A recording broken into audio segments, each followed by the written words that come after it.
สบายดีทุกท่านเช่นหนึ่งหวังว่ากาแฟได้ดื่มไปแล้วอาหารวางเฮาก็สามารถรับประทานไปแล้วสำหรับบรรดาทานที่อาจจะบ่เคยเจอข้าพเจ้าหรือพบ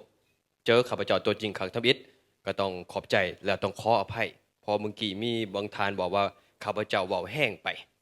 ว่าใส่พลังหลายปานจิตกใจว่าทางภรรยาข้าพเจ้าก็ว่าลูกในท้องยังตกใจเมื่อกี้เนาะแต่ความจริงแมนข้าพเจ้าเชื่อในสิ่งที่ข้าพเจ้าเว้ามันจึงสามารถออกมาได้เปิดใจแล้วสิพัฒนาเข้าใจแล้วสบายใจเห็นใจแล้วสิก้าวหน้าต่อไปก็จะเป็นเวิร์กช็อปพัฒนาภาวะกันเป็นผู้นำแล้วข้าพเจ้าเองแนะนำห้องประธานกลุ่มบริษัทเจริญจะขออนุญาตเป็นผู้แบ่งปันข้อคิดเหล่านี้ Visionary Leadership Workshop หลายท่านอาจจะมีข้อสงสัยและมื้อนี้จะมีคำตอบที่ว่าตั้งเจริญกรุ๊ปเขากำลังเฮ็ดเพื่อสิ่งอย่างแน่นอนเขาเฮ็ดธุรกิจแต่เฮ็ดธุรกิจเพื่อสิ่งใดตัวนี้เขาสิชัดเจนหลายขึ้น2งานเวิร์กช็อปตัวนี้แม่นเฮ็ดเพื่อสิ่งใดแมนยูบอกว่าเฮ็ดเพื่อพัฒนาผู้นำองค์กรผู้นำธุรกิจหัวหน้าธุรกิจเป็นอย่างต้องพัฒนา3เป็นอย่างทานจึงเป็นผู้นำในแบบของทานใดเป็นอย่างทานต้องเป็นหัวหน้าธุรกิจที่ทานเป็นผู้ดูแลอยู่แล้วสุดท้ายแล้วสำคัญที่สุดข้าพเจ้าบ่อยากมีแต่เว้าเรื่องเล่าเว้าเหตุผลเว้านิทานเว้าสิ่งที่ข้าพเจ้าเฮียนหูมาแต่ข้าพเจ้าอยากให้บางอย่างที่ผู้บริหารทุกคนสามารถเอาไปนำใส่ได้เป็นเฟรมเวิร์กหรือว่าวิธีการคิดที่เอ่นว่า3+1เขาสิเข้าใจว่า3+1เป็นอย่างคำว่าเริ่มกับคำถามทำอิฐว่า why do we do what we do ต่างเจริญกรุ๊ปกำลังเฮ็ดเพื่อสิ่งใดเขากำลังเฮ็ดเพื่ออย่างใครมีคำตอบหลายทางก็บอกว่าถ้า2025เป็นปีแห่งความชัดเจนเขาเฮ็ดธุรกิจก็เฮ็ดเพื่อเงินเขาเฮ็ดธุรกิจก็เพื่อผลประกอบการเขาเฮ็ดธุรกิจก็เพื่อมีความอยากได้แต่ว่าทุกท่านอยู่ประเทศลาวบ่ต้องบอกถึงบ่อนอื่นมีกลุ่มบริษัทที่ใหญ่กว่าเฮาได้หลายกว่าเฮาขอโทษมีผลประกอบการหรือว่ารวยกว่าเฮาก็มีแต่ว่าเป็นอย่างเฮายังเลือกที่จะเฮ็ดธุรกิจเหล่านี้ทั้งที่ข้าพเจ้าเองและคนอื่นฮู้ว่ามันมีวิธีอื่นมีเส้นทางอื่นที่จะเฮ็ดให้ได้ผลประกอบการหลายกว่าธุรกิจเหล่านี้เฮากำลังเฮ็ดเพื่อสิ่งใดนี่เป็นคำถามที่ว่า3ค่านิยมนี่มาได้แนวใดตอนข้าพเจ้ากลับมาใหม่ๆ5 ปีก่อนข้าพเจ้ามีโอกาสว่ามีความโชคดีที่ท่านประธานเป็นคนกล้าหรือว่าย่อมที่จะแบ่งปันให้ผู้เป็นลูกแต่ว่าไอ้บุญจันทร์ฮู้ดีว่าท่านประธานเป็นคนแนวใดเพิ่นเป็นคนถ่อมตัว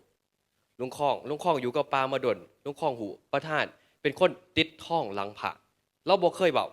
ถ้าถามเราว่าป้าเฮ็ดธุรกิจเรานี่เพื่อหยังเราก็ว่าก็เฮ็ดธุรกิจเราบ่กล้าเว้าออกมาเราถ่อมตัวเกินไปที่จะเว้าว่าข้อยเฮ็ดสิ่งนี้เพื่อให้คุณค่าคนอื่นข้อยเฮ็ดสิ่งนี้เพื่อเติมเต็มความสุขเสริมสร้างความฝันคนอื่นเราบ่เว้าคำแบบนี้ออกมาแต่ว่า5 ปีก่อนตอนข้าพเจ้านั่งลงมีโอกาสได้รับฟังประธานเล่าได้ให้ข้าพเจ้ารับฟังเกี่ยวกับธุรกิจที่มีเราบอกว่าลูกให้เฮามีธุรกิจ1 2 3 4 5 6เราเว้าออกมาเบิดจนข้าพเจ้าถามว่าแล้วเฮาเฮ็ดเพื่อหยังเราบ่ยอมตอบแล้วเราบอกว่าบ่ต้องถามคำถามแบบนี้เฮามาเฮ็ดธุรกิจมื้อนั้นเป็นมื้อที่ข้าพเจ้าตัดสินใจว่านี่แม่นเป้าหมายของข้าพเจ้าจะศึกษาจะ observe หรือว่าสังเกตว่าตกลงประธานนี่กำลังเฮ็ดเพื่อสิ่งใดกำลังเฮ็ดเพื่อสิ่งหยังแล้วจะมาอธิบายให้อ้ายน้อง 2,000 คนฟังพอถ้าเข้าใจสิ่งนี้เมื่อเฮาท้อเฮาสู้ได้เมื่อเฮาเมื่อยเฮาเข้าใจได้เมื่อเฮาบ่อยากสู้ต่อไปเฮามีความกล้าที่จะเข้าใจว่าเฮาเฮ็ดหลายกว่าตัวเฮาเองนั่นเป็นเหตุผล ที่เฮามีคำว่าเติมเต็มความสุขเสริมสร้างความฝันแบ่งปันคุณค่าแต่ประเด็นอยู่คือเฮาสิเติมเต็มความสุขได้แนวใดเฮาจะแบ่งปันความคุณค่าเฮาสิเสริมสร้างความฝันได้แนวใดเฮาคือถึงธุรกิจทุกอันที่เฮามีอยู่ในประเทศลาวคือทุกธุรกิจที่เฮาเฮ็ดบ่ว่าจะเป็นพาร์ทเนอร์หรือว่าจะเฮ็ดหุ้นส่วนเฮาคิดว่าเฮาสิเอาธุรกิจพวกนี้เติมเต็มความสุขเสริมสร้างความฝันแบ่งปันคุณค่าได้แนวใดเฮากำลังเฮ็ดอยู่แล้วแต่ว่าเฮาอาจจะบ่ฮู้ตัวต่างเจริญคอนกรีตเฮาเฮ็ดหยังเฮาสร้างเฮือนในฝันให้คนที่อยากมีเฮือนเฮามีผลิตภัณฑ์ที่สามารถสร้างเส้นทางได้เฮามีความสามารถที่จะเฮ็ดเส้นทางลักของประเทศเฮาได้ทานที่มานครปักเสกขังทมิตรเก่าเนื้อเก่าไตก็แม่น TCR คอนกรีตเฮาเป็นคนเทปัจจุบันอยู่เวียงจันทน์เส้นทางลักๆก็แม่น TCR คอนกรีตเฮาเป็นคนเทฉะนั้นเฮากำลังให้คุณค่าโดยบ่ฮู้ตัวแต่แน่นอนว่าให้คุณค่ามันฟังดูดีกว่าว่าขายเอาเงินนั่นเป็นความจริงทุกท่านมันฟังดูดีกว่าแต่ว่าคำว่าฟังดูดีนี่แหละมันเป็นเหตุผลที่ให้พวกเฮาบ่ท้อมันง่ายที่จะท้อใช่นักบานี่นักเวลามีโควิดนักเวลาเศรษฐกิจล่มนักถ้าเฮาคิดแต่ว่าอยากได้ผลตอบรับผลกำไรเฮายอมแพ้ไปแต่โดนแล้วนี่เป็นเหตุผลที่พนักงานบางคนตัดสินใจที่จะลาออกเขายอมแพ้ย้อนว่าเหตุผลที่เขาเฮ็ดมันหน่อยเกินไปที่จะใหญ่กว่าอุปสรรคของเขาเขาคิดถึงแฟนชิพมอลมีพื้นที่ให้เซาพื้นที่ให้เซาเป็นโอกาสให้แม่ค้าพ่อขายมีโอกาสที่จะสร้างธุรกิจเป็นของตัวเองพื้นที่ให้เซาเป็นโอกาสที่จะให้ผู้ใดผู้หนึ่งสามารถสร้างธุรกิจตัวเองได้เขาบอกถึงแฟนชิพซูเปอร์ตอนข้าพเจ้ากลับมาใหม่ๆความทรงจำหนึ่งที่งามที่สุดสำหรับข้าพเจ้าคือย่างเขาแฟนชิพซูเปอร์แล้วเห็นครอบครัวพาลูกหน่อยย่างเขาไปซื้อของแต่กี้อยู่บ้านเฮาบ่ได้มีซูเปอร์ที่มีแอร์บ้านเฮาบ่ได้มีซูเปอร์ที่มีความงามและมีภาพหนึ่งที่ข้าพเจ้าจื้อได้เขาแฟนชิพซูเปอร์เขาถอดเกิบอยู่หน้าประตูอันนี้บ่ได้เป็นเรื่องตลกอันนี้เป็นความจริงเพราะว่าตอนนั้นเฮากำลังสร้างคุณค่าจนหลายคนเขาตกใจเขาบ่กล้าลุงข้องเขาเห็นเขาว่าคอยต้องถอดเกิบเขาถอดเกิบก่อนเข้าไปฉะนั้นสิ่งที่เฮาเฮ็ดมันอาจจะใหญ่กว่าเฮาคิดโฮมสตอร์เฮาสร้างบ้านในฝันเฮาสร้างโอกาสเฮาสร้างสิ่งที่เขาอยากได้ให้เป็นจริงได้อันนี้เป็นธุรกิจแต่มีอีกจุดหนึ่งที่หลายคนอาจจะมองข้ามคำว่าเติมเต็มความฝันบ่ได้แม่นแต่ความฝันลูกค้าเป็นความฝันของอ้ายน้องในเครือกลุ่มบริษัทตั้งเจริญเฮาข้าพเจ้ามีความฝันที่จะเฮ็ดให้องค์กรเฮาเป็นองค์กรที่สามารถช่วยผู้ใดผู้หนึ่งเฮ็ดให้ความฝันเขาเป็นจริงโดยการเป็นพนักงานเฮามีชีวิตที่ดีขึ้นแน่นอนผลตอบแทนเงินดอกเงินเดือนเป็นสิ่งที่สำคัญแต่สำคัญกว่านั้นแม่นความสบายใจในการเฮ็ดเวียกข้าพเจ้าบอกเลยว่าสบายใจในการเฮ็ดเวียกสำคัญกว่าสิ่งอื่นใดเงินเดือนสูงแต่ว่าไปเฮ็ดเวียกบ่สบายใจ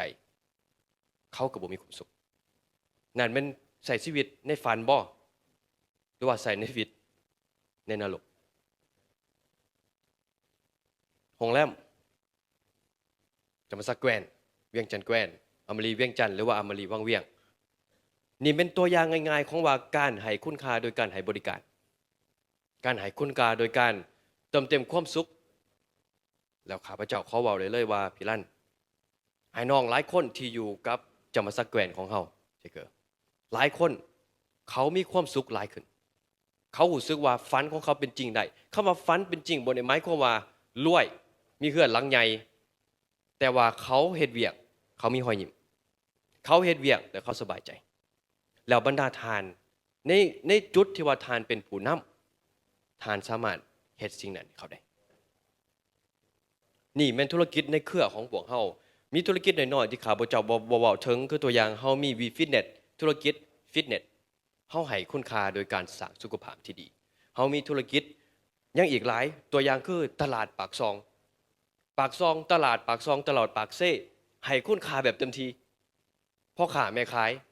ที่มีโอกาสสร้างเนื้อสร้างตัวได้ข้าพเจ้ามีความฝัน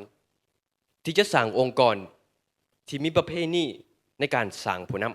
ำแล้วเชื่อว่าการเฮ็ดเวียกหรือว่าเวียกหน้าที่เวียกของแต่ละคนเป็นการสร้างผู้นำรุ่นต่อไปข้าพเจ้ามีความฝันตัวนี้แล้วปัจจุบันข้าพเจ้าบอกเลยว่าเฮายังบ่ฮอดจุดนั้นในหงแต่เฮาต้องอยู่จุดนั้นข้าพเจ้าว่าวิธีเดียวจะสิเป็นหัวหน้าได้เจ้าต้องมีทีมงานเจ้าเก่งคนเดียวบ่ได้จะเป็นทรายคนเดียวบ่ได้จะเป็นหินคนเดียวบ่ได้จะเป็นปูนคนเดียวบ่ได้เจ้าต้องมีทีมงานฉะนั้นเฮาต้องเข้าใจว่าองค์กรของเฮาบ่ว่าธุรกิจของทานแม่นตัวใดขอแต่ให้เข้าใจวิชั่นตัวนี้ของกลุ่มก็คือเป้าหมายของเฮาแม่นสร้างประเพณีในการสร้างผู้นำและ2เชื่อมั่นในการสร้างและให้บริการโดยการเชื่อมั่นหลักการส่งมอบคุณค่า10เท่าปีนี้แฟนชิปมอสามารถปล่อยเซาได้หลายกว่า95%ย้อนทางไอ้สมเสียนก็เวลาตัดสินใจที่จะให้หลายกว่าหับหมายความว่าหยังตัดสินใจที่ว่าปีนี้ขอยสิเฮ็ดอีเวนต์10อีเวนต์แต่ขอแค่มีความชัดเจนบ่แม่นว่ามีแต่รายจ่ายมีแต่รายจ่ายขอแต่มีความชัดเจนว่าข่อยสิเฮ็ด10อีเวนต์แต่10อีเวนต์นี่ข่อยจะบ่ลุบแต่ข่อยสิเฮ็ดให้มันได้จึงเฮ็ดให้ผลตอบรับเกินคาดย้อนว่าคิดที่จะให้10เท่า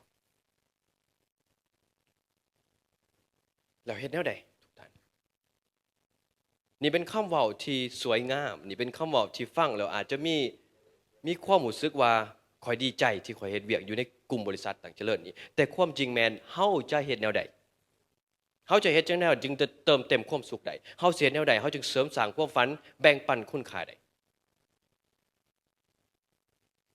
เขาต้องการผู้นำหลายขึ้นเขาต้องการหัวหน้าหลายขึ้นเขาต้องการคนที่เชื่อมั่นในค่านิยมของเขาและพร้อมที่จะสร้างผู้นำรุ่นต่อไปข้าพเจ้าขอยกตัวอย่างง่ายๆทั้งผู้นั้นชื่อว่าไอ้หงทองไอ้หงปัจจุบันเป็นห้องหัวหน้ากวดกาของกลุ่มบริษัทต่างเจริญไอ้หงจะเริ่มต้นจากไสเริ่มจากห้องงานจะเห็นอย่างติดตามบัญชีจนกลายเป็นติดตามบัญชีสางแล้วมีผลงานจึงดึงมาอยู่ของการมาเป็นกวดกาเดี๋ยวนี้มาเป็นห้องหัวหน้ากวดกาต้องมีการพัฒนาขึ้นตำแหน่งแต่ทุกคนต้องเข้าใจรุ่นต่อไปหรือว่าทีมงานที่เป็นทีมงานเฮาจะบ่มีโอกาสพัฒนาถ้าเฮาบ่ให้โอกาสเขาถ้ากราบใดเฮาจะคิดว่าทุกอย่างเป็นเวียกของเฮาเขาก็บ่มีวันที่จะพัฒนานั่นเป็นสิ่งที่ข้าพเจ้าบอกไปว่าต้องขึ้นกับผู้นำของแต่ละธุรกิจผู้นำแต่ละของการแต่ประเด็นคือเข้ามาผู้นำข้าพเจ้าต้องการผู้นำที่เก่งขึ้นมันมีคำถามหนึ่งที่ข้าพเจ้าขออนุญาตถามตัวเองเราเชื่อว่าหลายคนกำลังคิดเป็นอย่างต้องมาฟังเวิร์กช็อปตัวนี้ถ้าถามตรงๆเป็นอย่างต้องมาฟังข้าพเจ้า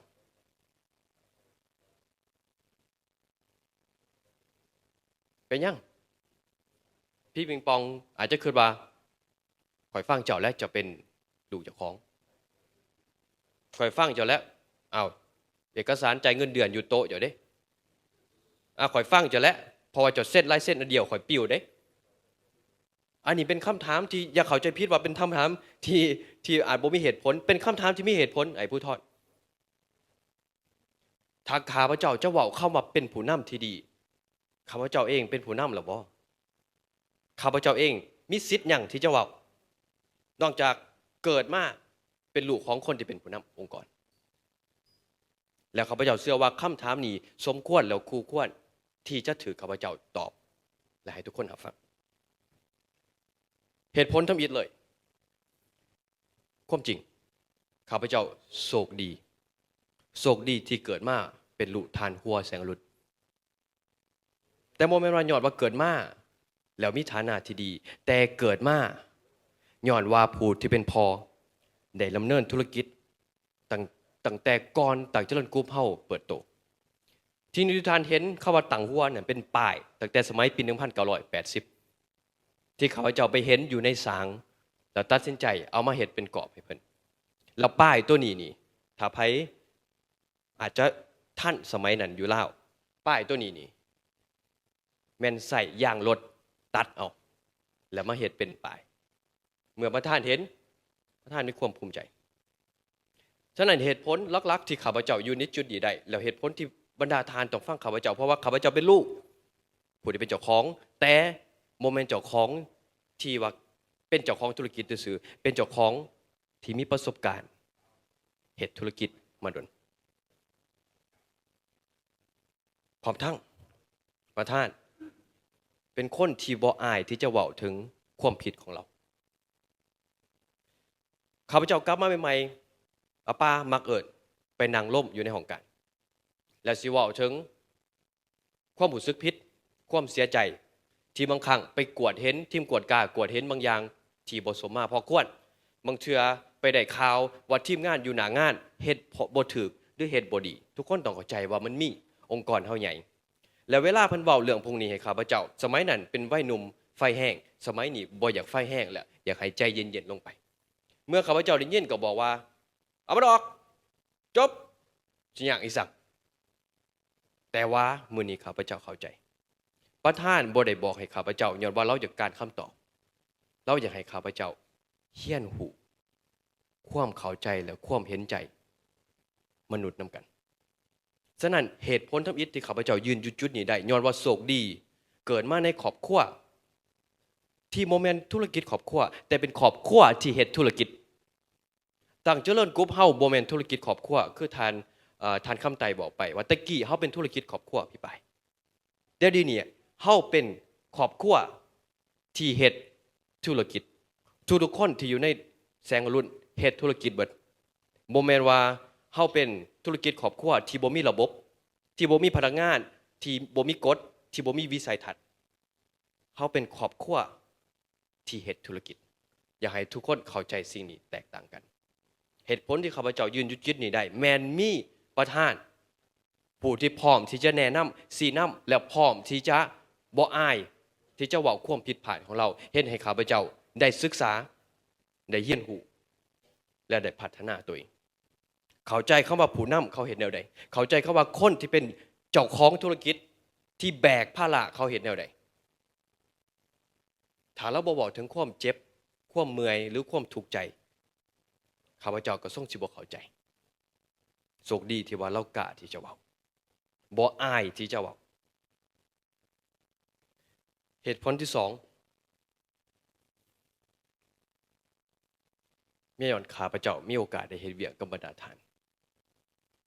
อยู่ในห้องนี้บางคนบางทานเฮ็ดเวียกกับต่างเจริญกรุ๊ปด้นกว่าข้าพเจ้ามีโอกาสได้นั่งฟังได้เฮ็ดเวียกนำได้ศึกษาได้เห็นผิดเห็นถูกจึงเฮ็ดให้ข้าพเจ้ามาอยู่จุดนี้ได้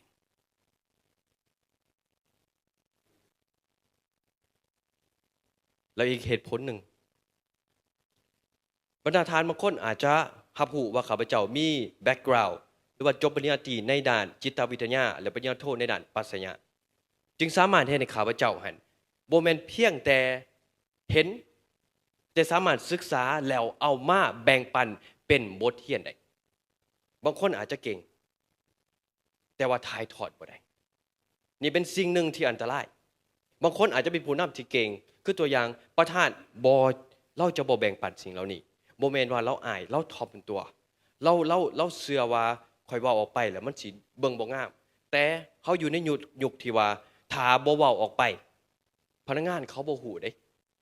เขาบ่เข้าใจอีดีเด้ถ้าเขาเฮ็ดผิดแต่เจ้าบ่บอกเขาสิฮู้ได้จังได๋ว่ามันผิดบ่แม่นถ้าเขาผิดก่อนแล้วจึงไปแก้ต้องบอกให้ชัดเจนแล้วจึงพัฒนา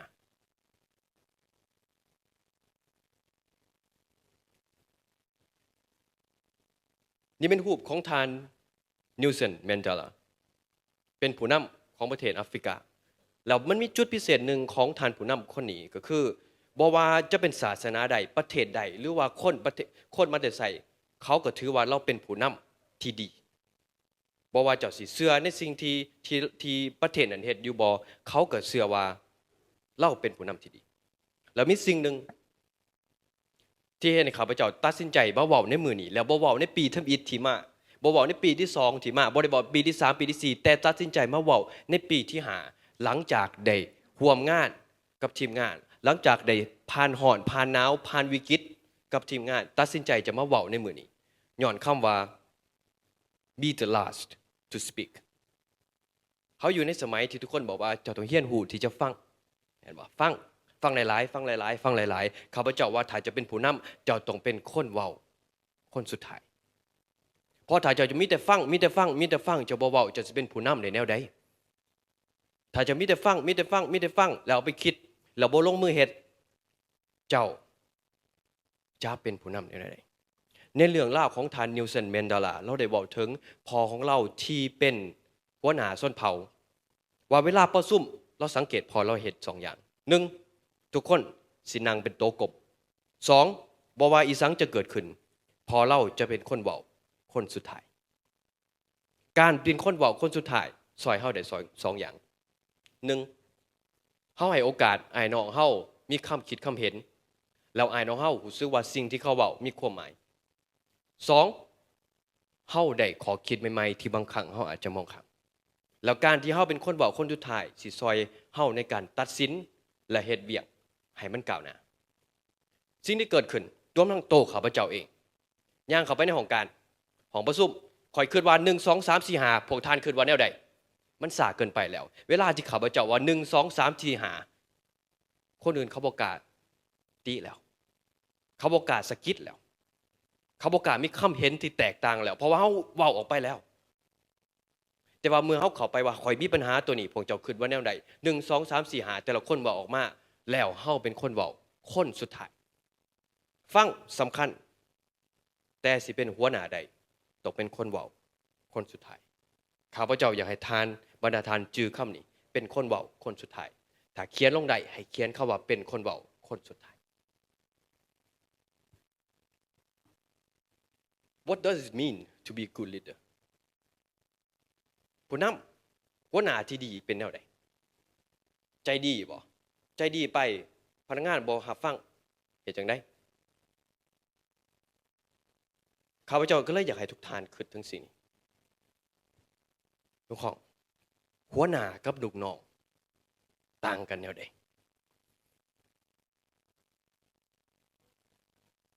หัวหน้าเป็นหยังไงใส่หัวหน้าเป็นคนที่มีอำนาจหลายกว่าบ่หัวหน้าเป็นคนที่มีหลายกว่าบ่ตำแหน่งสูงกว่าบ่แล้วลูกน้องแม่นหยังพี่รัฐมื้อนี้ถ้าสะกิดขอคิดได้ข้าพเจ้าอยากให้คิดถึงสิ่งนี้หัวหน้าเขาว่าหัวแล้วหน้าหัวหน้าหันเบิดมือใส่แต่หัวคิดคำว่าใส่แต่หัวคิดบ่ได้แม่นว่าคิดซื่อๆแล้วบ่เฮ็ดหยังก็คือในหัวนี่สิคิดตลอดเวลาประธานบางครั้งนอนบ่หลับย้อนเวียงที่ยังบ่แล้วพี่ไปประธานบางครั้งคิดนั่งกินข้าวก็คิดทั้งครอบครัวข้าพเจ้านี่เว้าหยอกกันเลยว่าเวลากินข้าวซะว่าเวลาเว้าเวียงนั่งกินข้าวปุ๊บข้าวยังบ่เข้า2 3คำอาเกอเบียงโรงแรมเป็นจังได๋แล้วอากึ่งเบียงโรงแรมเป็นจังได๋แล้วอันนี้เอิ้นว่าหัวหน้าเพราะว่าหัวหั่นคิดอยู่ตลอดเวลาแล้วต้องใส่หัวคิดใส่วิธีการคิดเพื่อวางแผนมื้อต่อไปแล้วคำว่าหน้าหมายความว่าหยังทุกท่านหน้านี่แม่นย้อนว่าได้หน้าบ่หัวหน้านี่แม่นได้หน้าบ่หรือว่าหัวหน้าต้องอยู่ข้างหน้าบ่เสมอไปหน้านี่แม่นต้องรับกับทุกสิ่งทุกอย่างที่เกิดขึ้นบ่ว่าจะดีหรือหายหน้านี่แม่นถ้ามีอุบัติเหตุขอโทษถ้ามีอุบัติเหตุเกิดขึ้นแม่นหัวหน้าต้องรับถ้าอยู่ดีๆมีนกบินขึ้นมาแล้วต่ำแก้วแตกบ่แม่นพี่ลั่นรับเด้หัวหน้าต้องรับนี่แม่นหัวหน้าแล้วเขาว่าลูกน้องเด้ลูกน้องให้มีความเข้าใจแล้วเห็นอกเห็นใจคือกันกับลูก หมายความว่าอย่างถ้าเฮามีลูกซึ่งข้าพเจ้าจะมีลูกในปีนี้เมื่อลูกเฮ็ดผิดแล้วเฮามีความหวังดีอีหลีแน่นอนเฮาจะแนะนำเฮาจะหายอยู่บ่แล้วแต่สไตล์แต่ว่าเฮาต้องแนะนำเพราะว่าเฮามีความหวังดีกับผู้ที่เป็นลูกแล้วคำว่าน้องนี่คือข้าพเจ้าเกิดเป็นน้องผู้เป็นอ้ายนี่บ่แม่นว่าข้าพเจ้าเฮ็ดผิดแล้วเพิ่นสิคิดว่าข้าพเจ้าเป็นคนบ่ดีเพิ่นฮักคือน้องและเพิ่นก็แนะนำและเพิ่นก็สีนำคือน้องและสำคัญไปกว่านั้นคำว่าน้องแม่นเพิ่นกล้าเว้าความจริงกับข้าพเจ้าถ้าเป็นคนอื่นบ่เว้าหรอกแต่ถ้าเป็นน้องถ้าลูกน้องเฮาเป็นคือน้องเฮานี่ถ้าเพิ่นเฮ็ดบ่ดีนี่เฮาติบ่อย่าบุญจันทร์เฮาติเฮาบอกแล้วพอเพิ่นเป็นลูกน้องเพิ่นเฮ็ดผิดเฮาแนะนำเพิ่นเฮ็ดบ่ถูกเฮาต้องบอกอันนี้แม่นคำว่าลูกน้อง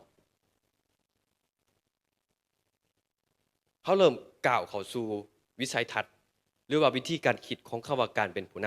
ำโลกของเฮาคนในโลกของเฮาเบิ่งโลกได้2แบบล่าสุดนี่เขามีการแลนมาราธอนแม่นบ่พี่ลั่นอยู่ปากเซ่แล้วในการตอนแลนมาราธอนตอนจบไอ้ทรายมันสิมีหยังมันสิมีเต็นท์แล้วมีของฟรีให้แจกแล้วสิ่งหนึ่งที่เกิดขึ้นนี่เป็นตัวอย่างที่ข้าพเจ้าได้จากไซมอนซินิกแต่จะขออนุญาตแบ่งปันในแบบอยู่บ้านเฮาก็คือในสิ่งที่เกิดขึ้นหลังจากมาราธอนข้าพเจ้ากับหมู่ข้าพเจ้าได้พากันว่าเฮายางไปกินน้ำฟรีดีกว่าแต่หมู่ข้าพเจ้าบอกว่าบ่อยากไปคนมันหลายแต่ข้าพเจ้าว่าน้ำฟรีเด้อีกผู้นึงบอกว่าบ่อยากไปคนมันหลายบ่อยากท่าแล้ววินาทีนั้นเฮ็ดให้ข้าพเจ้าเข้าใจว่าในโลกใบนี้มีแค่2แบบทวิตเห็นแต่เป้าหมายน้ำฟรีขอยอยากได้น้ำฟรีขอบ่สนคนหลายบ่ได้ขอยอยากไปแต่สิ่งนั้นแบบที่2แม่นเห็นแต่อุปสรรคขอยอยากกินน้ำอยู่มันฟรีอยู่แต่ขอบ่ไปหรอกคนมันหลายคน2แบบนี้มีหลายอยู่ในโลกแต่จึกชื่อผู้นำที่ดีสิเบิ่งโลกแบบใดเจงมาลินลองคิดเบิ่งผู้นำที่ดีสิเบิ่งโลกแบบใดแบบทำอิฐบ่หรือแบบที่2ไอ้ตุ้ยแบบทำอิฐหรือแบบที่2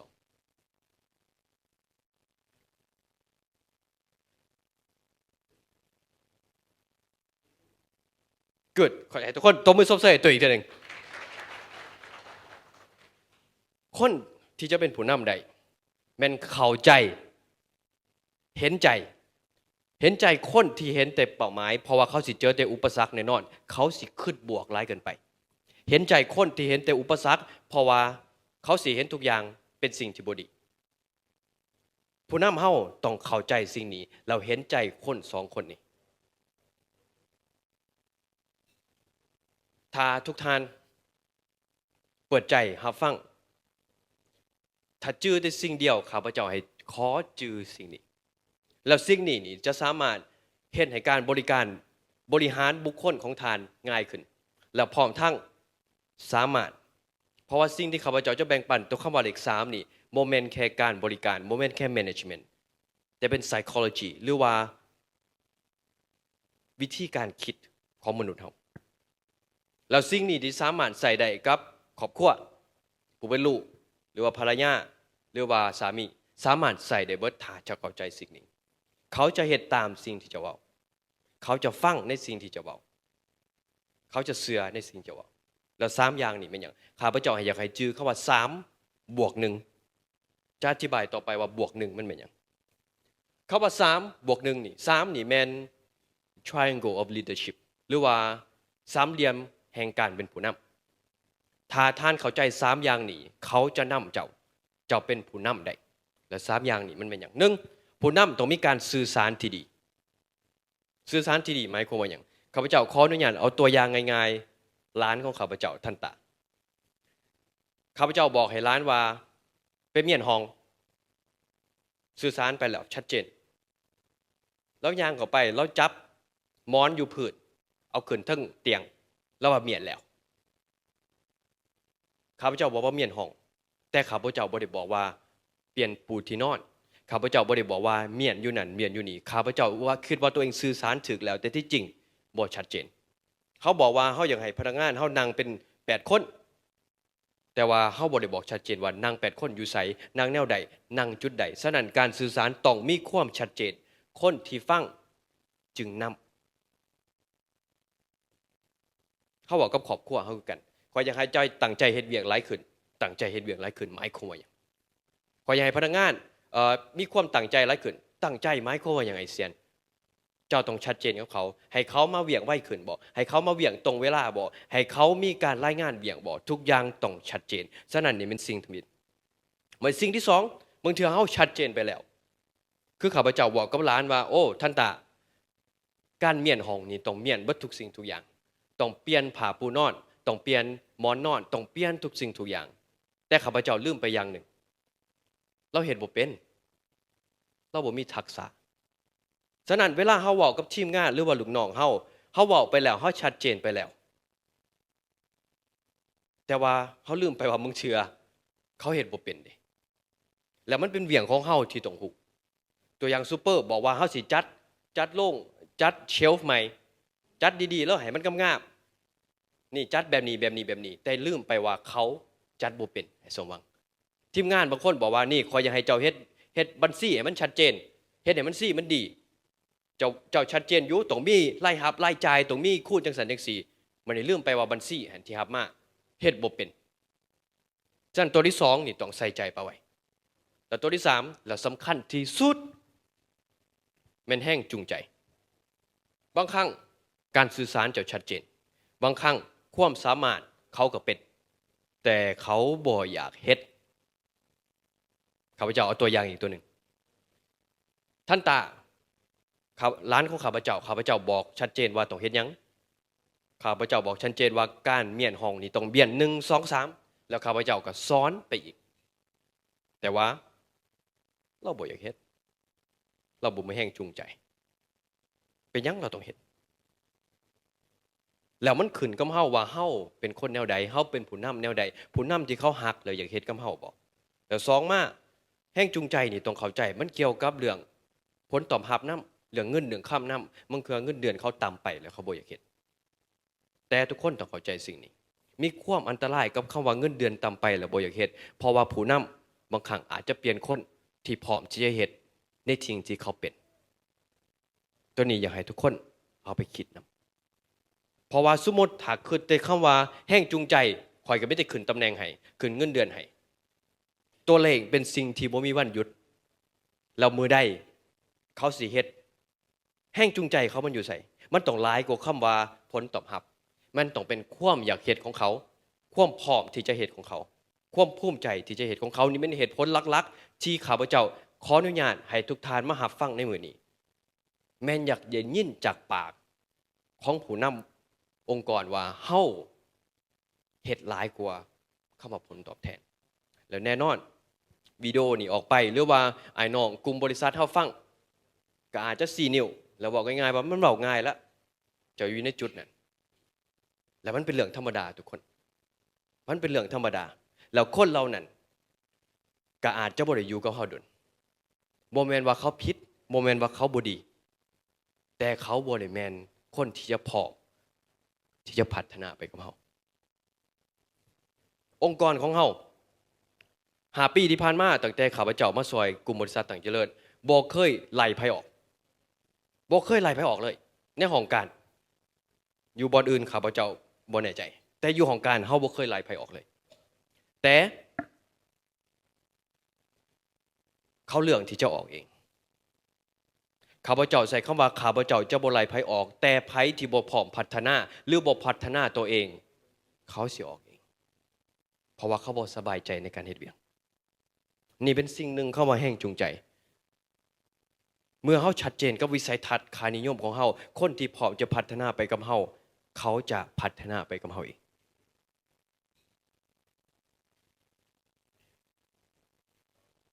การสื่อสารข้าพเจ้าขอเอาตัวอย่างหนึ่งทางโรงแรมนี่สิมาเป็นเรื่องเล่าเกี่ยวกับ Four Seasons Hotel เป็นโรงแรมระดับสูงที่มีมาตรฐานสูงและเป็นเรื่องเล่าของทานไซมอนซินิก ที่มันเล่าให้ฟังว่าเพิ่นมีโอกาสไปพักอยู่ห้องแฮม4 ซีซั่นและมีสิ่งหนึ่งที่เพิ่นสังเกตได้คนอยู่4 ซีซั่นหั่นยิ้มใส่เพิ่นบ่แม่นย้อนว่าเขาบอกให้ยิ้มให้ลูกค้าแต่เพิ่นรู้สึกว่าเขาตั้งใจยิ้มให้ลูกค้าเขาพร้อมที่จะยิ้มจากใจเขาจริงแล้วเพิ่นตั้งคำถามที่ว่าโรงแรมที่ดีสิเป็นแนวใดใช่โรงแรมที่ดีต้องมีบ่อนนอนที่ดีบ่อนนอนมีเงินก็ซื้อได้โรงแรมที่ดีต้องมีอาหารที่แซ่บมีเชฟเก่งๆก็เฮ็ดได้แล้วโรงแรมที่ดีมันอยู่ไสมันอยู่ที่คนไซมอนได้เจอผู้ชายผู้หนึ่งที่เฮ็ดเวียงอยู่ล็อบบี้บาร์แล้วชื่อว่าโนอาแล้วโนอานี่เป็นคนที่ยิ้มหวานแล้วเวลาลูกค้านั่งลงอยู่ล็อบบี้เราล้มเราสนทนาเลยเราเว้าจนไซมอนก็เลยถามว่าเจ้ารู้สึกจังไดกับเวียงของเจ้าแล้วเราตอบว่าโดยบ่เว้าโดยบ่คิดดนเราบอกว่า I love my job ข่อยฮักในเวียงของข่อยโอ้ไซมอนได้ยินแบบนี้ก็ว่าโอ้เป็นหยังเจ้าคือกล่าวว่าเจ้าฮักผู้นำทุกคนได้ยินคำนี้เราว่าข่อยฮักในเวียงของข่อยวันนี้เราบอกว่าเพราะว่าเวลาข่อยอยู่นี่ข่อยรู้สึกว่าข่อยเป็นตัวของตัวเองได้โดยเฉพาะแต่ละชั่วโมงสิมีผู้จัดการบ่แม่นผู้จัดการข่อยคนเดียวผู้จัดการทุกๆแผนกเมื่อยางกายสิถามคำว่ามีหยังให้ข่อยซอยบ่ข่อยซอยหยังเจ้าได้บ่เจ้าขาดเคินอีสังบ่ในการเฮ็ดเวียกของเจ้าผู้นำที่ถามคำถามแต่เราเว้าอีกว่าโนอาเว้าสิ่งหนึ่งที่มีความหมายแห้งเราบอกว่าข่อยที่จริงก็เฮ็ดพาร์ทไทม์อีกโรงแรมหนึ่งแต่ว่าโรงแรมตัวนั้นหัวหน้าแผนกบ่ได้ย่างมาถามหัวหน้าแผนกสิย่างมาเบิ่งว่าข่อยเฮ็ดเวียงถูกอยู่บ่หัวหน้าแผนกสิสนแต่ข่อยในเวลาที่ข่อยเฮ็ดผิดหัวหน้าแผนกสิมาจู้จี้กับข่อยย้อนว่าคิดว่าข่อยเฮ็ดบ่ถูกแล้วข่อยแต่ละมื้อก็มีเรื่องที่จะเฮ็ดเวียงไปเรื่อยๆบ่อยากเว้าหลายบ่อยากเฮ็ดหยังบ่อยากเป็นตัวของตัวเองเพราะว่าย่านถูกผู้จัดการบอกให้และทุกคนต้องคิดแบบนี้โนอาเป็นคนเดียวแล้วมันขึ้นกับผู้นำของเฮาหรือว่าหัวหน้าของพวกเฮาที่จะสร้างสถานการณ์หรือว่าจะสร้างสิ่งแวดล้อมแนวใดถ้าเจ้าสร้างสิ่งแวดล้อมที่ดีเจ้าก็ได้คนแบบโนอาอยู่4 ซีซั่นถ้าเจ้าสร้างสิ่งแวดล้อมบ่ดีเจ้าก็ได้คนแบบโนอาแต่อยู่โรงแรมอยู่โรงแรมฉะนั้นมันบ่ได้แม่นว่าคนดีหรือบ่ดีมันว่าสภาพแบบรอดหรือว่าการภาวะการเป็นผู้นำของเฮาเป็นแนวใดคำว่าทักษะข้าพเจ้าตัวอย่างอีกตัวหนึ่งร้านของข้าพเจ้าเราสื่อสารกับข้าพเจ้าว่าเราอยากเฮ็ดสมาคมลินเชสหรือว่าลินดามและเรามีแห้งจูงใจเราพร้อมที่จะเฮ็ดเรามักแต่ข้าพเจ้าถามเราอีกเป็นหยังคือบ่เฮ็ดแล้วเรามาให้กับแม่เราว่าเราอยากเฮ็ดแต่เราบ่กล้าเฮ็ดเราบ่สามารถเฮ็ดได้ทุกท้ายจึงเข้าใจว่าเรายังบ่มีทักษะเราก็เลยบ่กล้าเฮ็ดแล้วข้าพเจ้าแก้จังได๋ทางมาดามมุกดาวก็เลยตัดสินใจว่าก็ให้เพิ่นเรียนให้เพิ่นศึกษาแล้วเดี๋ยวนี้เพิ่นก็มีสถาบันลินเชสอยู่โรงเรียนของเพิ่นมีความสื่อสารที่ชัดเจนแต่บางครั้งเขาเฮ็ดบ่เป็นเฮาก็ต้องแนะนำหรือว่าสอนเขาและแห้งจูงใจเฮาก็ต้องให้เขาให้ถึงและตัวที่3แห้งจูงใจนี่เป็นตัวอย่างหนึ่งที่เกิดขึ้นแท้ที่ประเทศจีน Starbucks ตอนสมัยที่เขาไปจีนใหม่ๆลุงคองขายบ่ได้เต้ย้อนหยังคนจีนเขากินหยังคนจีนเขากินซ่า Starbucks ขายสั่งขายกาแฟแล้วสิ่งที่เกิดขึ้นแมน Starbucks เขาไปจีนอีกบ่ได้บ่แม่นแค่ขายบ่ได้ turnover สูงพนักงานเข้ามาแป๊บนึงก็ออกแล้วพนักงานบ่มีเมื่อลูกค้าน้อยพนักงานออกหลายๆการบริการบ่ดีพัฒนาจังได๋ก็บ่ได้จนมีมื้อนึง Howard Schultz หรือว่าผู้จัดการใหญ่ CEO ใหญ่ของ Starbucks มีโอกาสได้ร่วมนำแจ็คหมาเป็นนักธุรกิจใหญ่ของประเทศจีนแล้วเพิ่นก็เลยร่วมกันว่าเดี๋ยวนี้สิเฮ็ดแนวใดให้ Starbucks อยู่จีนนี่ดีขึ้นแล้วแจ็คหมาแนะนำบางอย่างที่แปลกประหลาดแล้วว่าจะมีประกันให้พนักงานบ่แล้วว่ามันเป็นกฎของข่อยอยู่แล้วข่อยมีประกันอยู่แล้วคือบ้านเฮามีประกันสังคมแจ็คหมาบอกว่าคนจีน เจ้าจ้างผู้หนึ่งสั่งเจ้าจ้างเบิดครอบครัวฉะนั้นเจ้าอย่าคิดแต่ว่าเจ้าจ้างเขาคนเดียวโดยเฉพาะคนจีนสมัยนั้นเขามีลูกแต่คนเดียวเจ้าต้องดูแลครอบครัวเขายูจีนสตาร์บัคก็เลยตัดสินใจพนักงานทุกคนมีประกันสังคมตัวเองพร้อมทั้งผู้เป็นพ่อเป็นแม่เมื่อมีตัวนี้เกิดขึ้นเมื่อมีสิ่งนี้เกิดขึ้นเฮ็ดให้พนักงานสตาร์บัคยูจีนพากันมาสมัครและพากันอยู่ต่อพัฒนาจนปัจจุบันสตาร์บัคยูจีนนี่ถือว่าสู่กับหันซากก็ได้นี่เป็นสิ่งเล็กๆน้อยๆที่มันแก่ข้าพเจ้าบ่ได้กำลังบอกว่าพวกเฮาต้องไปซื้อประกันให้ทุกคนในครอบครัวของพนักงานเฮาแต่นี่เป็นตัวอย่างที่ทุกคนต้องเข้าใจว่าค่านิยมหรือว่าสิ่งที่พนักงานเฮาต้องการมันหลายกว่าคำว่าขึ้นเงินเดือนให้ข่อยขึ้นเงินเดือนได้เขาสบายใจแต่เขาดีใจได้แต่เดือนเดียวบางคนดีใจได้แต่มือเดียวไอ้ไสแต่ว่าเมื่อเฮาดูแลเทคแคร์เขาพร้อมที่จะพัฒนาไปกับเฮาอยู่แฟนชิพมอช่วงโควิดมอนี่เป็นปิดศูนย์เลยเด้ช่วงโควิดนี่เขาบ่ให้เปิดอยู่แล้วแต่ว่าเรื่องของพนักงานเกือบ100 คนสิเฮ็ดจังได๋แล้วสิ่งหนึ่งที่ข้าพเจ้าเว้าเลยว่าพนักงานพากันเอาเอกสารตัวหนึ่งมาหาข้าพเจ้าอยู่โต๊ะตอนนั้นยังใส่แมสกันอยู่และเป็นเอกสารที่พนักงานทุกคนได้ร่วมกันแล้วบอกว่าขอช่วยเหลือองค์กรทุกคน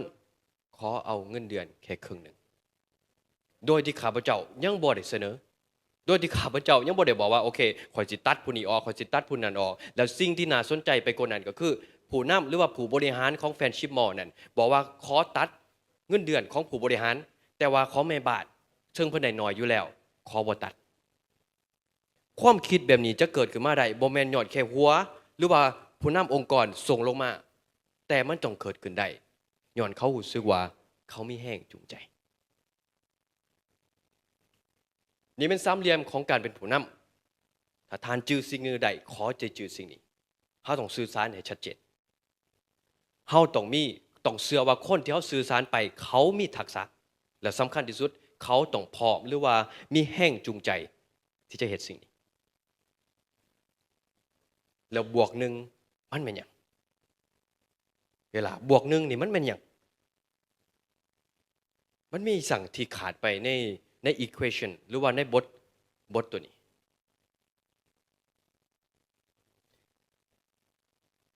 ความบ่แน่นอนในชีวิตเกิดขึ้นได้ตลอดเวลา3อย่างนี่ถ้าท่านเอาไปนำใส่ผู้ที่นำผู้ที่เป็นลูกน้องสิฮักและสินำสิฟังและสิยอมเฮ็ดตามแต่มีสิ่งหนึ่งที่ขาดบ่ได้ตัวทานบ่ให้ยอมแพ้บ่แม่นว่าเฮ็ดไปน้อยนึงเขาบ่ฟังยอมแพ้แล้วตัดสินใจไปน้อยนึงผลตอบรับยังบ่ได้ยอมแพ้แล้วตัวอย่างง่ายๆถ้าแขกมีช่วงนึงมีวิกฤตไล่หับบ่เข้าข่อยบ่ได้บอกไอ้ค่ำว่าไอ้ค่ำเอาพนักงานออกให้แน่เขาบอกว่าไอ้ค่ำเฮาสิเฮ็ดแนวใดฉะนั้นสิ่งที่สำคัญที่สุดใน3+1คำว่าบวก1นี่แม่นคือตัวเฮาต้องมีความอดทน resilience ความอดแล้วต้องทนอดทนหมายความว่าหยังคำจันอดในสิ่งที่อยากได้แต่ยังบ่ได้เราต้องทนในสิ่งที่ได้มาทั้งที่เฮาบ่อยากมีเวียงมันบ่ได้ไปตามที่เฮาอยากหวังเฮาก็ต้องอดไว้ก่อนเวียงที่ได้มาบ่ได้สนใจสมตามที่เฮาอยากได้เฮาก็ต้องทนไว้ก่อนแล้วคำว่าอดทนนี่บ่ได้แม่นมีแต่หัวหน้าได้ต้องทนพนักงานคือกันต้องเข้าใจกันละกันนั่นแม่นที่ว่าบวก1จะบ่มีความหมายเลยถ้าบ่มีข้าพเจ้าถ้าเจ้าบ่เอาสิ่งนี้ไปนำใส่ถ้าเจ้าไม่ได้ฟังแล้วก็โอเคดีท่านซักไส้เพิ่นเว้าโอ้ฟังม่วนเนาะแต่ใส่บ่ได้หรอกบ่มีความหมายเลยถ้าบ่เอาไปนำใส่ วันนี้มันขึ้นมันขึ้นกับเจ้าขึ้นกับทานขึ้นกับผู้นำหัวหน้าบัญชีหัวหน้าบริหารหัวหน้าทุกคนอยู่ในห้องนี้มันขึ้นกับเฮาได้จังได๋เป็นคำถามเดียวกันที่ข้าพเจ้าถามตัวเองว่าข้าพเจ้ามีเหตุผลยังมีสิทธิ์อีสังที่จะมาเว้าคำว่าเป็นผู้นำข้าพเจ้าก็อยากให้ทุกท่านเองถามว่าโอ้มันขึ้นกับข่อยมันขึ้นกับข่อยย้อนหยังเฮามาเฮ็ดกิจกรรมกันง่ายๆมุนๆสีแดงมุนๆสีฟ้ามีมุนๆสีหนึ่งใหญ่กว่าอีกสีหนึ่งเมื่อกี้ข้าพเจ้าให้เบิ่งด้วยความไวอยากให้ทุกคนตัดสินใจข้าพเจ้าเว้าเลยไผฮู้ว่าข้าพเจ้ามักสีหยังน่าจะตอบได้มีมุนๆสีหนึ่งใหญ่กว่าอีกสีหนึ่งอยากให้ทุกคนคิดว่าเป็นมุนๆสีแดงหรือว่าเป็นมุนๆสีฟ้าถ้าคิดว่าเป็นมุนสีแดงอยากให้ย่อมือขึ้นสีแดงโอเคมุนสีแดงให้ย่อมือขึ้นประมาณ 20% ของห้องแปลว่าที่เหลือไผเชื่อว่ามุนๆสีฟ้าให้ย่อมือขึ้นโอเคส่วนหลายแล้วคนที่บ่ย่อมือแปลว่าหยัง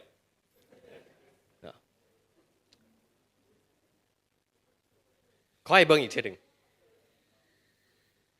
เห็นแล้วบ่น้าวนี่เป็นความจริงเหตุผลที่ข้าพเจ้าอยากให้ทุกคนเข้าใจว่า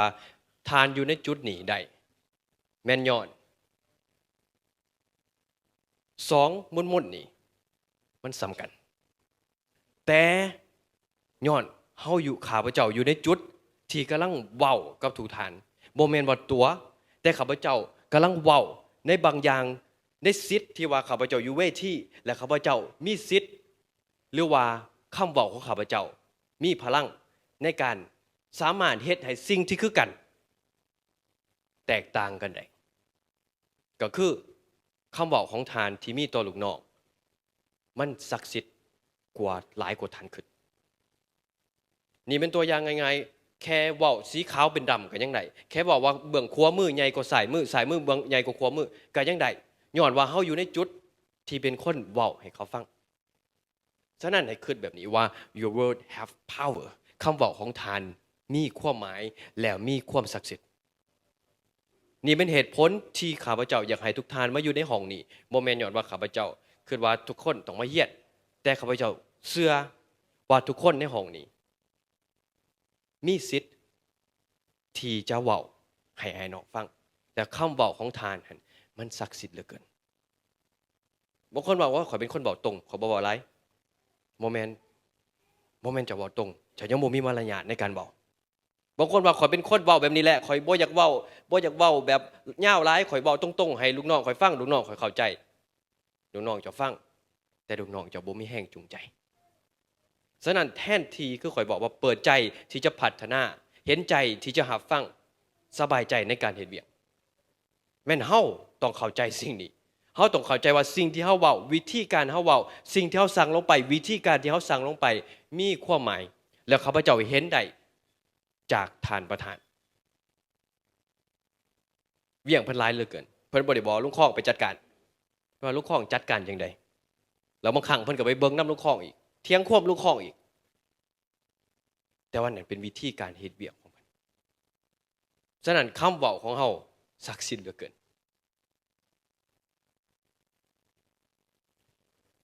Story unto Thai ที่ข้าพเจ้าอยากแบ่งปันเป็นการเตือนสติทั้งตัวข้าพเจ้าเองหลายท่านอาจจะว่าข่อยมีทักษะ3+1แล้วข่อยฮู้ถึงการสื่อสารข่อยฮู้ถึงการว่าคนที่ข่อยสื่อสารไปต้องมีทักษะแล้วข่อยเข้าใจว่าทุกคนที่จะเฮ็ดกับข่อยต้องมีแรงจูงใจแต่ว่าเขาบ่เฮ็ดเสียจังได๋เฮ็ดจังได๋ไปบอกจังได๋ไปเขาก็บ่เฮ็ดแล้วข่อยบ่ล้มเหลวหรอกพอข่อยสู้เฮ็ดไปตลอดแต่ว่าเดี๋ยวนี้ข่อยเฮ็ดแบบนี้มา10 เทื่อแล้วเขาก็บ่ฟังเฮ็ดแนวใดในทศวรรษที่18มีโรคนึงที่เอิ้นว่า the black death of childbirth เป็นโรคที่อันตรายบอนที่ว่าแม่หญิงที่ออกลูก ภายใน72ชั่วโมงเขาจะตายเขาจะเสียชีวิตโดยบ่มีเหตุและผล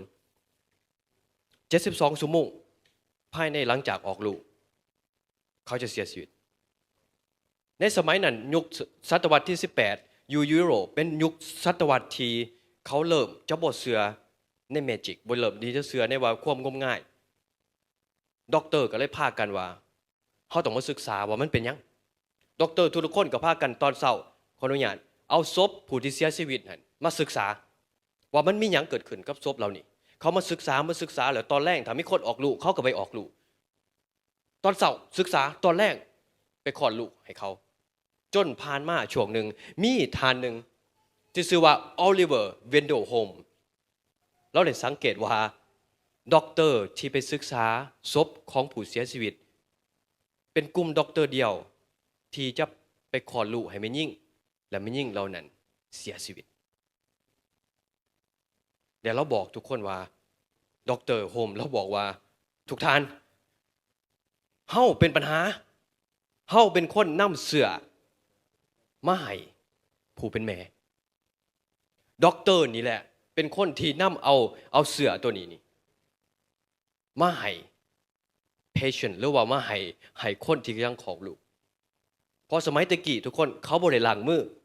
สมัยศตวรรษที่18เขาบ่ได้มีว่าโอขาเสื้ออุปกรณ์บ่เขาบ่ได้มีการล้างมือเขาบ่ได้เสื้อในสิ่งนี้แล้วท่านด็อกเตอร์โอลิเวอร์โฮมนี่เป็นคนบอกคนทำอิฐแล้วทุกท่านฮู้บ่มีหยังเกิดขึ้นไอ้บุญจันทร์คิดเบิ่งว่ามันมีหยังเกิดขึ้นเขาเสื้อเราบ่เขาบ่เสื้อเรามิน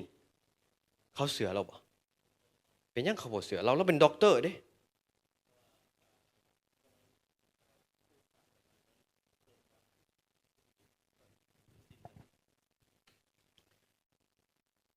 แม่นบ่มีไผเสือเราแต่สิ่งที่เป็นตะย่านกว่านั้นเขาบ่เสือเราเป็นเวลา30 ปี30 ปีนี่บ่มีไผเสือด็อกเตอร์โอลิเวอร์โฮมว่าเหตุผลที่ The Black Death of Childbed เกิดขึ้นย้อนด็อกเตอร์บ่พากันล้างมือ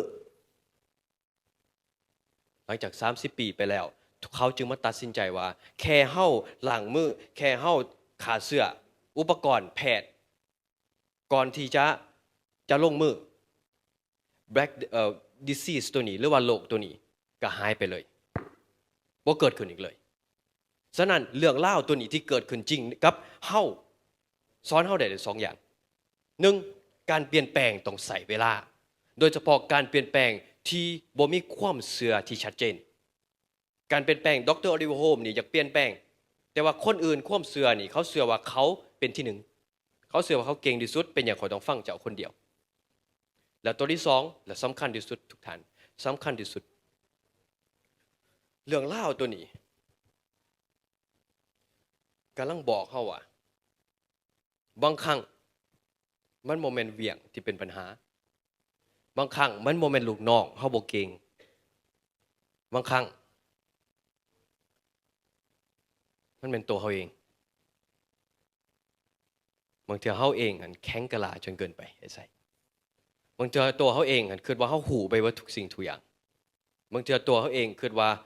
ข่อยสิฟังเขาให้สั่งข่อยจบมาสายนี้แล้วอันตรายกว่าไปกว่านั้นเป็นคำบอกที่ว่าข่อยก็เคยเฮ็ดแบบนี้มาตลอดเป็นอย่างข่อยต้องเปลี่ยนฉะนั้นบางครั้งในชีวิตปัญหาอยู่ที่ตัวเขาเองข้าพเจ้าได้เว้าถึง4ข้อหลักๆเหตุผลที่ตั้งจะเริ่มกรุ๊ปเฮ็ดในสิ่งที่จัดจะล้นกรุ๊ปเสือหรือว่าเฮาดำเนินธุรกิจอยู่2ข้าพเจ้าเหตุผลเว้าถึงเหตุผลที่เฮาเฮ็ดเวิร์กช็อปตัวนี้แล้ว3ข้าพเจ้าได้เว้าเหตุผลว่าเป็นหยังทานจึงถูกเชิญมาและเป็นหยังทานมีความสำคัญในคำว่าเป็นผู้นำแล้ว4แน่นอนถ้าทานจื่อได้สิ่งเดียวในงานมื้อนี้แม่นจื่อคำว่า3+1เอาไปนำใส่ในชีวิตไปนำใส่ในครอบครัวไปนำใส่ในการบริหารธุรกิจของพวกเราเว้าคำว่าค่านิยมของเฮาแม่นเติมเต็มความสุขเสริมสร้างความฝันแบ่งปันคุณค่าตัวนี้เฮาก็เว้าไปแล้ว แต่ทุกท่านมีจุดหนึ่งข้าพเจ้าอยากให้เห็นหลายบอลมักใส่สามเหลี่ยมตัวนี้ แล้วเอาผู้นำอยู่ทั้งว่าผู้นำสำคัญที่สุดเจ้าของสำคัญที่สุดหัวหน้าสำคัญที่สุดก็เลยมักเฮ็ดเป็นสามเหลี่ยมพวกนี้ แล้วก็เอาทีมงานหรือว่าลูกค้านี่ไว้อยู่ลุมมื้อนี้ข้าพเจ้าขอใส่โอกาสนี้ปีดสามเหลี่ยมตัวนี้ให้เข้าใจเข้าถึงว่าตั้งเจริญกบของเฮาเชื่อมั่นในคำว่าถ้าเฮาบ่มีทีมงานเฮาเฮ็ดหยังบ่ได้เลยถ้าเฮาบ่มีผู้นำของเฮาเฮ็ดหยังบ่ได้เลยและผู้นำของเฮาจะเฮ็ดเวียงบ่เป็นเฮ็ดเวียงบ่ได้เฮ็ดเวียงบ่ถูกวิธีบ่ถูกทางบ่ถูกแนวทางถ้าวิสัยทัศน์หรือค่านิยมของเฮาบ่ชัดเจน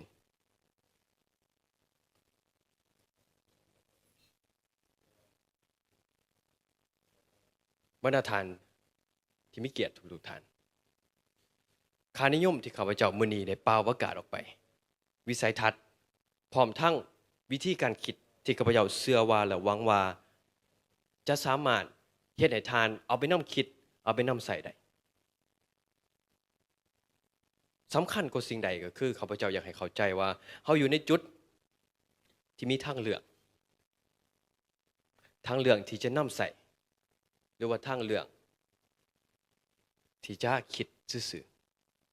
ๆมื้อนี้เป็นเวิร์กช็อปต่อไปเฮาสิมีกิจกรรมอันทวิตข้าพเจ้าขอให้ทุกคนเฮ็ดกิจกรรมง่ายๆกับข้าพเจ้าอยากให้ทุกคนย่อมือขึ้นให้สูงที่สุดเท่าที่จะสูงได้ให้ย่อมือขึ้นสูงที่สุดเท่าที่จะสูงได้